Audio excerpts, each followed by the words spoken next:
that if your transaction 2 is doing something, then your transaction T1 should also execute in the middle of that, right? So this is known as isolation, right? Your transactions should be isolated from each other, right?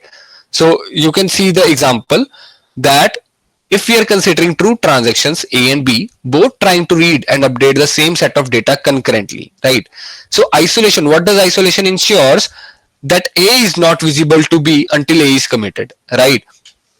That is, if let's say A has to read B's state.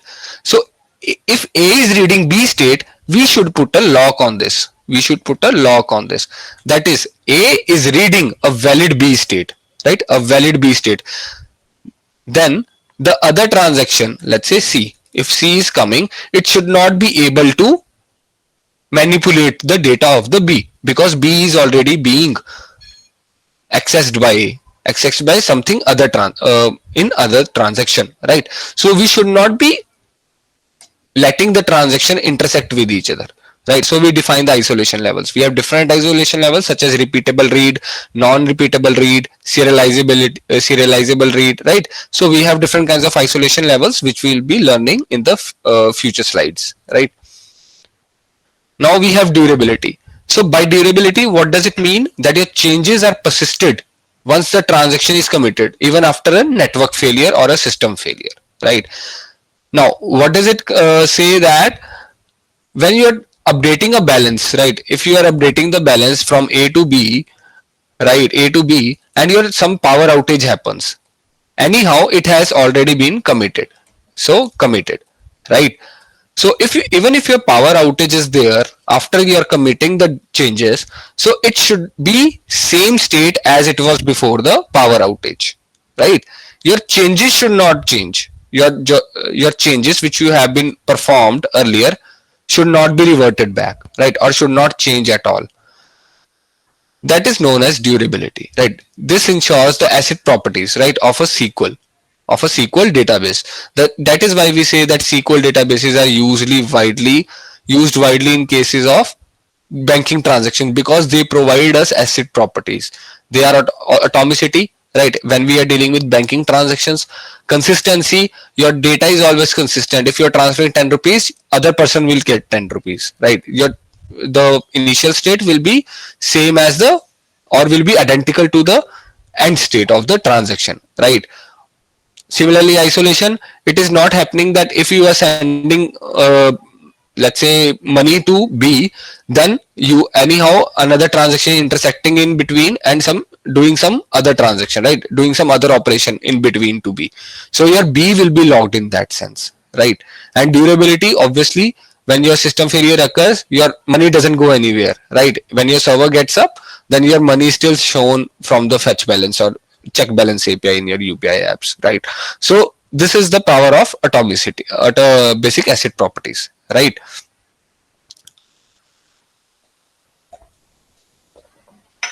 So we have a quick assignment. Just give me a second, okay?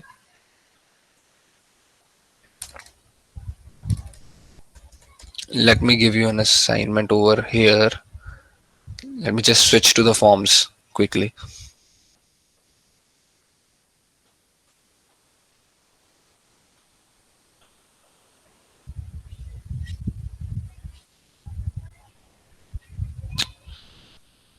Where are the forms?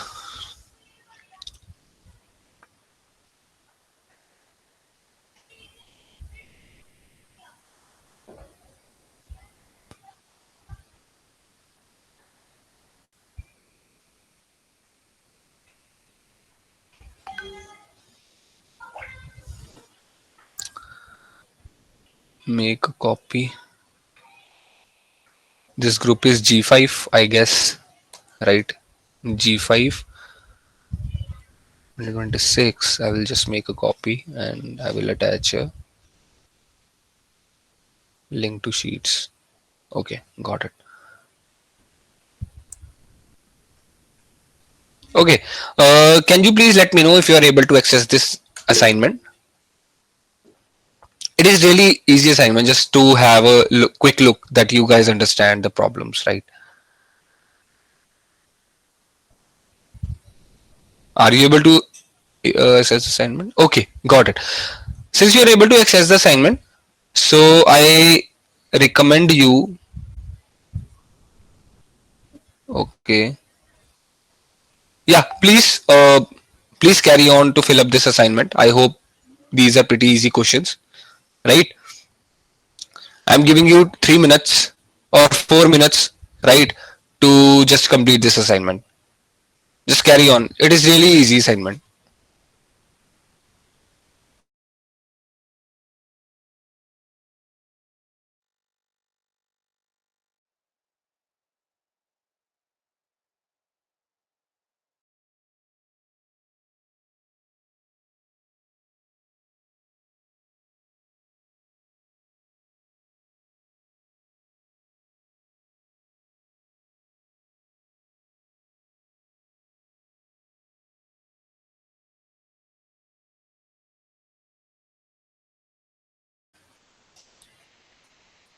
Yes, most of the students I know, Hari's and right, you have completed. That's really nice. Okay, I'm waiting for other students too. So let the other one complete too, right? Guys, it is a very easy assignment. I hope this won't take much time of you, right? Please complete it. I need to submit the responses to the panel as well. That whatever we are conducting in the class, please do the assignment.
Guys, I've gotten only 22 responses as of now. We have a strength of 65, right?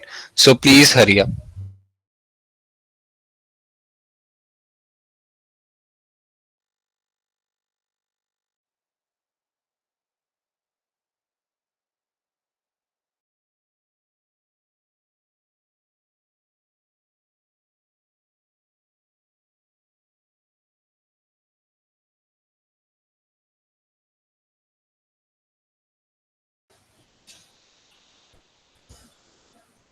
Most of the folks have gotten 4 out of 5 out of 5, 5 out of 5. That's really impressive of you guys.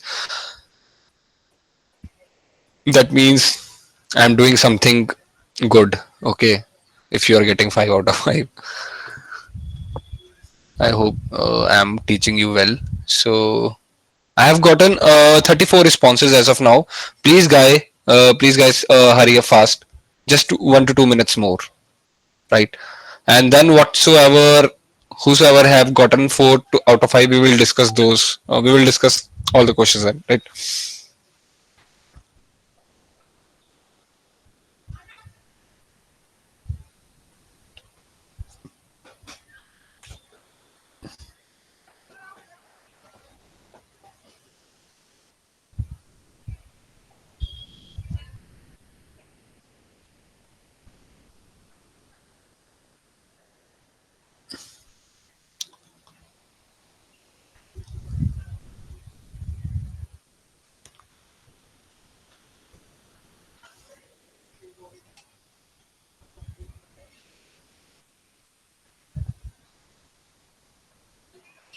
So let's discuss the questions, right?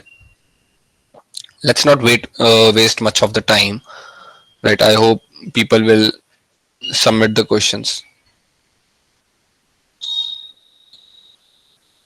Okay. Now the first question is, in a SQL database, right, data is typically organized into tables with a fixed schema, while NoSQL databases uses a more flexible approach. What can be the term used to describe this flexibility in NoSQL database? Right. Now the immutable term means that the something which cannot be changed. Rigid also means something which cannot be changed. But NoSQL databases have a non-fixed schema, that is they can be changed, right? So what is the correct option? Dynamic schema, because dynamic is synonym to changing or a non-fixed thing, right? So which of the A option is correct, right? Which of the following statement is true for SQL databases, right? Schemas are easy to edit. False, because they have a rigid schema, they are not easy to edit. We have to populate each and every column, right, of the row. Add, if you are adding some column, then we have to add that column to each and every row. Supports complex queries. True. Stores data in JSON format. False. So B option is correct. So supports complex queries such as joins, inner join, left join, or right join. Now, according to consistency in ACID properties, right, what happens if a transaction violates integrity constraints, right? Now, the constraints are automatically adjusted? No, right? Transaction is rolled back? Yes, right? Database goes into read-only mode? No, we haven't read that anywhere, right? Violation is ignored? Never, right? Violation is not ignored in SQL databases, right? So we have to follow ACID properties strictly. So therefore, your transactions are rolled back, right? They are not executed at all. Now, what does the durability of ACID guarantee? Basically, they what do they guarantee? Transaction are durable only for a specific time. No, that is not the case, right? Transactions are durable only if explicitly requested. No, transactions are durable by default. That is, changes made by committed transaction persist even if the event of system failures, right? Even if we are using SQL properties, then we are getting the SQL databases, then we are getting the ACID properties by default. We are not saying that we have to explicitly request the durability part. No. The execution of one transaction is separated from the execution of other transactions. Which property is this? Right. So it follows isolation property. Right. So I hope this assignment is done by you guys. See, I always put a record over here, right? So people have scored whatsoever they have scored, right? Three. Okay. I will be sharing this sheet with the panel, right? Obviously, so that we are in sync with your placement cells and the panel itself, right? Because we have a kind of proof that hey, we are submitting some assignments, right? So this is also beneficial for you guys. Okay. Now comes the part of SQL, right? Now comes the part of SQL. Now, what is SQL? SQL is basically structured query language, right? Whatsoever you are dealing now, what structured query language? It is a mechanism of communicating with the SQL databases, right? It is a language used to communicate with the SQL databases, right? Now you have used SQL, I guess, from past 2 to 3 years, obviously, right? So it won't be so much hard for you guys, but yeah, we need to do it, right? Now we have data types in SQL, right? Since SQL is a kind of a language, right? So we have a data types, right? What does data types denote? Data type is a type of values which you can store in your SQL, right? Databases. Now we have int data type, we have varchar data type, we have date, we have date time, we have boolean. I have just listed a few of them. We have so many data types. We have timestamp data type, right? We have